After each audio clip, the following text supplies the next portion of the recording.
Bonjour à tous. Donc là, j'ai remarqué depuis le début que je vous fais les vidéos que je vous fais tout le temps la même séquence au départ. Donc je voulais vous faire une vidéo à part avec les règles de base. Euh, comme, comme ça, bah, vous pouvez vraiment vous y référer s'il y a besoin et que je ne répéterai pas du coup à chaque vidéo ce que je vais vous dire là. Donc, je pense que vous avez compris, pour ceux qui regardent depuis un certain temps, que la première chose quand on veut faire des produits, que ce soit des produits d'entretien ou des produits cosmétiques maison, c'est que la désinfection et l'hygiène sont indispensables. Alors, comme j'ai déjà dit, sur les produits d'entretien, c'est moins grave, mais honnêtement, maintenant, surtout depuis la Covid, hein, je le fais systématiquement, que ce soit les contenants, voilà, après tout, beaucoup, en ce qui concerne la lessive par exemple, vous avez quand même votre peau enfin, vous êtes en contact, hein. Donc voilà, donc je préfère perdre un petit peu plus de temps au début et au moins, moi je suis sûre que tout est correct. Voilà, donc le plan de travail, hein, comme d'habitude. Alors là, du coup, je vais faire d'autres vidéos après, alors j'en profite de pouvoir vous montrer. Alors, j'ai différents contenants et tout ce que je vais avoir besoin. Donc, je vais aussi prendre ma balance. Voilà, alors, donc, on désinfecte tout ce qu'on utilise en fait, vraiment tout, hein. Donc là, moi, je m'étais lavé les mains avant, hein, évidemment, mais je les repasserai à l'alcool ensuite, avant de commencer et de toucher les produits. Alors, vous vous rappelez aussi que ce qu'il faut surtout éviter, c'est que vos produits soient contaminés par votre cuillère ou ce que vous allez utiliser. C'est peut-être ça qui est le plus difficile, surtout quand on utilise des huiles essentielles, donc vous m'avez déjà vu faire. J'ai plusieurs pipettes, etc. Une pipette par flacon. On essaye vraiment de garder ça parce que c'est pas évident en fait, surtout avec les pipettes en plastique. Mais bon, honnêtement, vous n'avez pas moins cher et les pipettes en verre, ça coûte une fortune, ça casse. Enfin, c'est pas très facile à nettoyer. Donc je peux, enfin voilà, ça fait pas très écolo, mais en attendant, c'est peut-être ce qu'il y a le mieux pour au niveau de l'hygiène en tout cas, puisque vous pouvez faire des pipettes à usage unique, hein, on va dire ça comme ça, puisque ce sera ça. Moi j'ai des mélanges classiques récurrents que je garde, et donc j'ai une pipette par mélange ou une pipette pour l'huile d'amande douce par exemple, quand je fais ces mélanges là, quand je fais les dilutions. Mais c'est les seuls cas où je peux garder la même pipette puisque je la renettoie à chaque fois et que c'est tout le temps le même produit, donc il n'y a pas de contamination. Il faut aussi faire attention avec les contenants qu'on réutilise, surtout quand on fait des mélanges d'huile essentielle. Moi je les stérilise à l'eau bouillante. C'est des contenants en verre, donc on peut. Évidemment, vous ne faites pas ça avec vos contenants en plastique, hein, parce que ça ne va pas le faire sinon. Vous allez vous retrouver avec des choses pas forcément très bien. Alors quand vous gardez vos contenants aussi, il y a des choses qui peuvent, même si vous les lavez bien, à un moment, vous êtes obligé parfois de les relaver ou de les... Enfin, c'est normal, quoi. Hein, vous voyez, là, je vais vous faire un gel intime après. Donc, vous êtes un petit peu obligé parfois de les laver plusieurs fois, mais c'est normal. Parce que des fois, on ne peut pas tout avoir, surtout dans des contenants, hein. Surtout pour les flacons pompe, hein, je vous avais expliqué. Donc moi, je fais l'extérieur également, puisque moi, ils sont dans des tiroirs exprès dédiés par rapport à la contenance. Comme ça, j'ai plus à chercher, parce qu'avant, c'était dans des sacs. Je ne dis pas la cata. Disons que je perdais beaucoup de temps avec ça. Donc voilà, vous voyez, j'actionne le flacon pompe pour qu'il y ait de l'alcool dans le tuyau. Vous voyez là, par exemple. Vous voyez, pour qu'il y ait de l'alcool là. Là, il y en a dedans. Alors, certains flacons pompe, vous avez le petit tuyau qui s'en va. Donc, c'est l'occasion de le renettoyer plus et à fond. Voilà. Donc là, j'ai un premier contenant. Alors, on va bouger tout ça. Hop. Voilà. Alors moi, vous avez remarqué que j'aime bien réutiliser les mêmes contenants qui permettent de savoir ce que c'est, hein, comme la lessive, dans l'adoucissant, etc. Alors ma fille sait que je fais des produits, donc c'est pas gênant en soi, mais c'est vrai que quand j'ai des invités ou des gens qui savent pas, ou voilà, j'ai des gens qui vont se servir de mes affaires, ça peut arriver. Mais en attendant, c'est vrai que c'est quand même mieux de savoir que le produit qu'on a dedans, c'est le même, quoi. Même si c'est moi qui l'ai fait.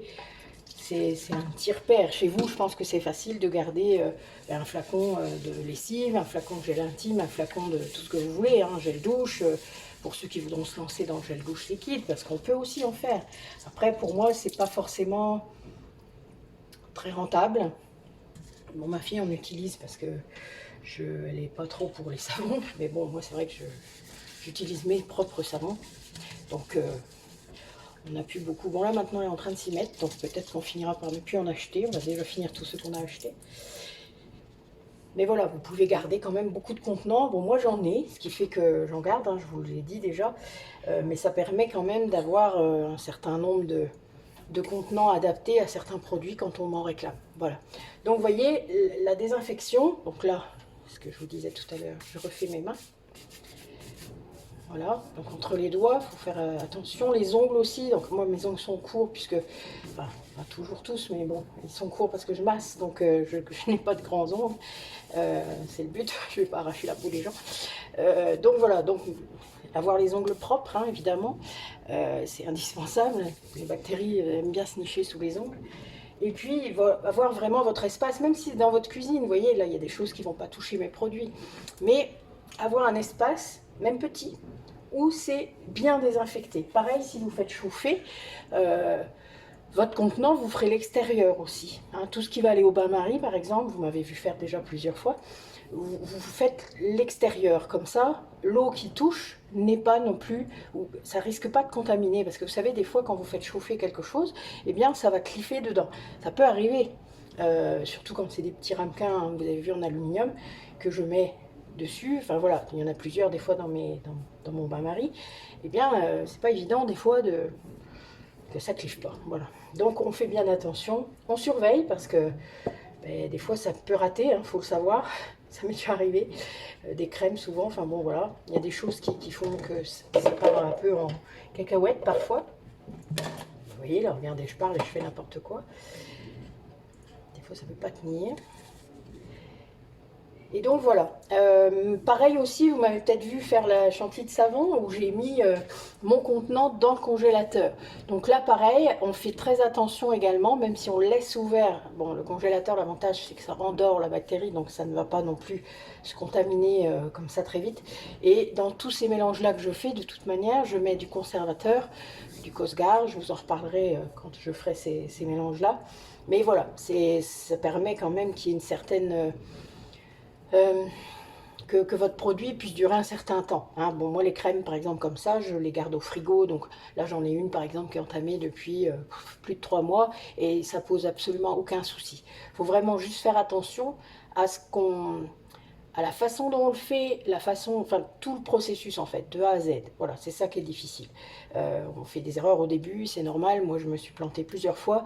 Après, ça n'a jamais entraîné comment dire, d'inflammation, de plein de choses. C'est pas ça. C'est juste que, voilà, faut faire attention. Moi, j'en fais aussi pour les autres. Hein, donc, c'est aussi venu de là que je suis devenue vraiment très pointilleuse sur cette façon de faire. Et puis, depuis la Covid, évidemment, encore plus. C'est indispensable de respecter cette hygiène. Voilà. Donc, je voulais juste vous faire cette petite vidéo sur les règles de base pour le faire. Un autre conseil également, si vous trouvez des recettes sur internet, et il y en a plein, essayez d'en prendre plusieurs et essayez de comprendre, c'est-à-dire essayez d'aller chercher des infos sur les produits dont on vous parle. Moi j'ai fait ça, j'ai tout désarticulé en quelque sorte, vous voyez, je suis allée chercher, quand je voyais un produit que je ne connaissais pas, paf, je suis allée chercher qu'est-ce que c'est, comment c'est fait, est-ce que c'est une matière première vraiment de base, etc. Donc mes produits d'entretien, ils sont réellement faits comme ça, puisqu'il y a du bicarbonate, du percarbonate, des cristaux de soude, enfin voilà, vous voyez, moi je dois avoir 5 ingrédients en gros, avec le vinaigre blanc et puis le savon noir. Je n'utilise que ça comme produit et ce sont des matières premières. Après, le plus difficile, c'est de les trouver en local. Donc pour moi, c'est vraiment ça le prochain défi, c'est de réussir à trouver mes produits de base en local. Si vous avez des idées, n'hésitez pas. Mais en attendant, voilà, pour l'instant, je fais comme je peux, on va dire, au niveau des fournisseurs. J'en ai quelques-uns, j'apprécie et pour l'instant, ça me convient. Ça ne durera peut-être pas, j'en sais rien, mais en tout cas, disons que pour l'instant, ça va être comme ça. Si j'ai d'autres possibilités, je les prendrai parce que le but, c'est quand même qu'on puisse être autonome Moi, c'est vraiment ça. Donc, c'est aussi pour ça que j'ai fait je plante et que je récolte les plantes, enfin les fleurs, etc., dont je peux me servir pour faire mes propres produits. Parce que déjà, ça coûte une fortune, donc le but, c'est quand même de réduire le coût. Moi, ça a été ça la première chose. Un simple exemple. J'utilisais avant du maquillage comme de la poudre libre ou de la poudre compacte. Vous voyez, je pense qu'il y a beaucoup de femmes qui utilisent ça pour cacher la misère, comme on dit, vous savez. Et le prix, parfois, moi j'avais une peau hypersensible, enfin, etc. Donc ça pouvait coûter jusqu'à de 30 à 40 euros. Hein. Ça pouvait être quand même une vraie ruine, même si ça dure très longtemps. Et j'ai trouvé des recettes assez simples que j'ai testées. Donc avec de la farine de maïs, avec pour le colorant, par exemple, moi j'ai préféré acheter du colorant bio qui me donne la bonne teinte parce que les colorants qu'on m'avait donnés, on pouvait utiliser de la cannelle, on pouvait utiliser de la muscade. Alors pour les personnes qui ont une peau peut-être plus mate, ça peut le faire parce que justement c'est bien. La cannelle, il faut faire attention parce que c'est un peu dermocaustique. Mais voilà, en dehors de ça, moi j'ai acheté du colorant qui est vraiment des tout petits trucs, hein, vous voyez, qui dure très longtemps. Le plus compliqué, c'est de refaire la même couleur à chaque fois, mais honnêtement, j'ai de la poudre libre déjà, j'en utilise plus, donc je ne m'en sers pas, mais qui est stable, puisque c'est que de la poudre, il n'y a pas d'eau dedans, il n'y a rien du tout. Et elle m'a coûté moins de 50 centimes. Donc voilà, vous voyez, il y a ça. Il y a eu ce genre d'expérience dans tout mon parcours de recherche qui a fait que j'ai été convaincue de continuer. Alors du maquillage, j'en fais pas dans mes produits pour les gens parce que c'est un peu chiant à faire et que moi-même ne me maquillant pas, honnêtement, c'est pas forcément mon truc. Mais si ça dit à certaines personnes, n'hésitez pas à me le mettre en commentaire. J'ai des recettes, j'en ai beaucoup que j'ai pu faire avec d'autres, des rouges à lèvres, enfin, des tas de choses comme ça. Mais honnêtement, pour moi, c'est pas intéressant. Voilà, puisque je n'en fais pas pour moi. Donc il faudra qu'on m'en commande et là, je veux bien le faire. Voilà, bah, écoutez, c'était juste pour ça. Donc, soyez bien prudents, bien attentifs. Si vous avez des questions, n'hésitez pas à revenir vers moi. Et puis, si vous voulez aussi mes catalogues, n'hésitez pas également à revenir vers moi. Bah, écoutez, à bientôt, bonne journée.